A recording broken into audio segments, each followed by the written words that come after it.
Right, where do we start? Episode 4, Gotham. Absolutely superb. Got to admit, this series gets deeper, deeper and deeper. I mean, the intensity of it is brilliant. So, I'm Martin. I'm here to review Gotham Episode 4, Season 1. And what do I think? Well, let's go into the story. Firstly, we've got a new guy going around with a sort of a pen thing, and he stabs people with it, and he's going around knocking off the local councillors, knocking them off, the gang bosses, independent hitman. And this is because the whole thing, I think Bruce's parents were killed over the Arkham Asylum. They want to retrofit it and build a waste disposal site and cheap, low-cost housing for people that can afford it. It's decent. And the monsters are all wanting to get in on this. And they've got half of the Gotham City Council and voting for different mobs or whatever, you know. And we sort of go right into that, and he's going around knocking them off. Jim Gordon's on the case, and then we get into last week, you know, the final cliffhanger where Cobble pops at his door going, "Hello, Jim." You know, he sees Barbara's in the house, he's shitting himself, and fucking, he's got to get him out of the house and quick. So she's going, "Who are you? Do you want a drink?" and all that. And he turns around and says, "No, he's somebody I work with, and you know, I'm going to have to get him out." So he gets him outside in an alley, starts ready to beat him up, and he says, "Look, you know, I want to save Gotham, mate, to help you, and you know, you saved my life, I'm grateful for that, I'll give you information." And he gives him a broken bottle, says, "Kill me then." To Gordon, and he goes, "You can't kill me because you're a good man." So obviously not. And he says there comes to some sort of like agreement where he'll pass on certain bits of info. And that's it. Anyway, Cobblepot, oh, just marvellous. What a character. You know, I hope this guy, we're going to see him become the Penguin. Yeah, I mean, he's going to grow to the limit. I mean, he's already started with suit and how he walks and stuff. He goes back after seeing Gordon working in the kitchens, and he sets up a bank job where he hires some folks to rob the restaurant where he works. He saves a bag of money.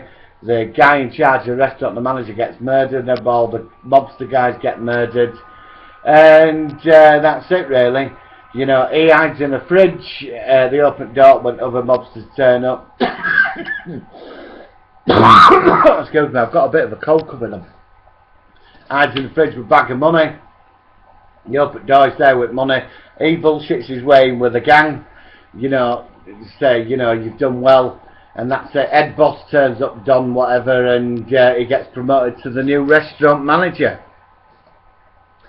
And it's in there. Meanwhile, we go back to Fish. She's auditioning women. She's looking for like a sexual quality of some dangerous female type, you know. And that gets really interesting. I think she's wanting to set either the mayor up, I think, or Falcone. So I don't know. So anyway, this guy's going to knock off the mayor, and Gordon works it out that he's going to kill the mayor. He goes around, saves the mayor. I mean, the mayor is completely corrupt, and he's a good actor, him, because he was Stargate Atlantis, as this like really Harry Mudd type of character. I always think of him, if you brought Star Trek back, he'd make a new great Harry Mudd. So they go on, and anyway, back to Gotham, and they go on, and you know, Jim Gordon goes down there, figures out, you know, he's next on the list, and the guy turns up, the assassin guy with the pen, or the stabby device that looks like a pen, and there's a big sort of, Jim loses his gun, he gets his gun, the killer, the assassin, and he blows through the door. Gordon gets into a punch-up with him, the mayor's going, "Shoot," he says he's got my gun, he's upset. And, you know, the guy's on the verge of killing Gordon. It's what I like about this, because Gordon's not like the invincible hero. You know, he's human. And, you know, Bullock turns up and bang, bang, bang, and Gordon bang, bang, bang, and the guy's dead, because they were going to still kill the mayor, because they didn't finish a contract. And it moves on to that. Meanwhile, you know, Gordon's Mrs. Barbara, she's going, who's Cobblepot, she doesn't know that he were around there where they lived. And she's, you know, he's going, oh, do you mean Montoya's been to see you? Because she had an affair with her many years ago. And Jim's sort of a bit perturbed by all this, you know. And she said she can't put up with secrets anymore. And it's sort of like, I don't know if it's her, but she walks away, she's got a choice. She had tell me what's going on, or you don't, because he says, I'm trying to protect you, you know. It's, I can't tell you. Then it ends up where Cobblepot goes out of this flat, because he was the one that set up the robbery on the gangsters, and he poisons them all with cannoli. I mean, and he sits there and watches them all die poisons them, he gets all the money and he fucks off. So he fucks off, and that's it, he gets that Fish. Now this is where it gets sort of interesting, because Fish, like, who owns the bar, Jada Pinkett, who was marvellous as this character, she, and don't forget, she played one of the villains in Justice League, the cartoon series, not Stiletto, I forgot her name now, but she played the cage fighting episode in the Unlimited series. She played, voiced one of the characters. Anyway, back to Gotham. She's got two women who she was auditioning. One's a bit sleazy and one can sing.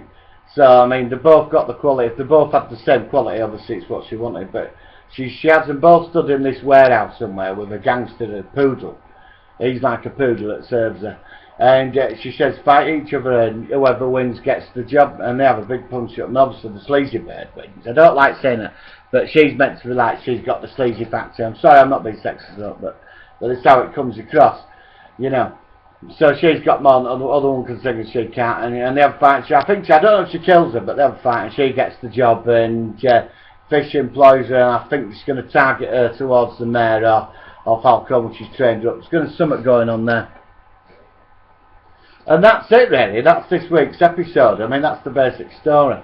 But I've got to admit, since I started watching this, I was really unsure about this programme, because I thought, you know, I was a bit annoyed when Catwoman saw Bruce's parents get murdered, right?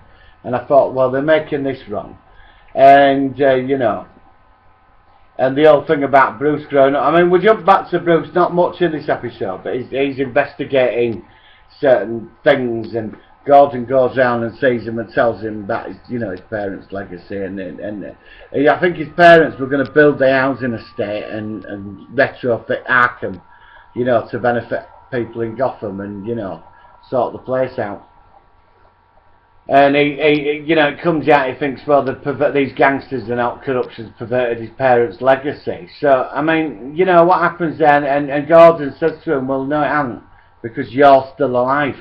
You know, there's hope with you, you know, and that's obviously starting to put the self-belief in him that he's going to be the one that's going to change Gotham, you know, and he becomes the Bat. And that's it, really. But, I mean, it moves so fast as well, for what it is. It moves very fast. The writing is superb, the directing's superb, the acting, I mean, and the characters. I mean, we saw Edward Nygma, he's this, like, really weird type odd character, and he does have a bit of Jim Carrey in him, that weird look when he was Edward Nygma at, you know, in the Batman movie. So I've got that like odd geekiness about him, which is so cool. And the characters, I mean, they've really put the money into this. They've really set this up. And the good thing is, they've ordered an extra 6 episodes. There's extra 6 episodes. So this is going to get a 22 episode run.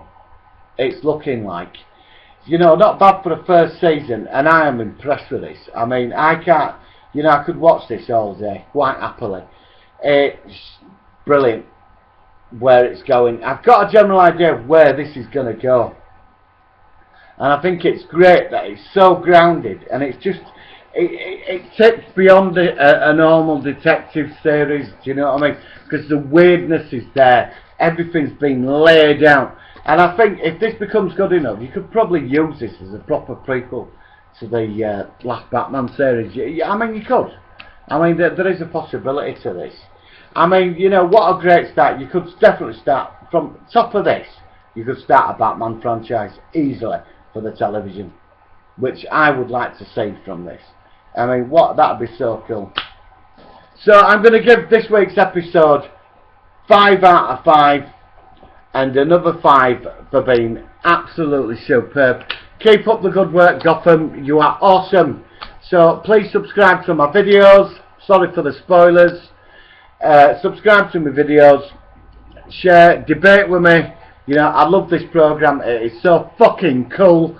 And I'll see you for the Shield review and the Flash. Have a good one.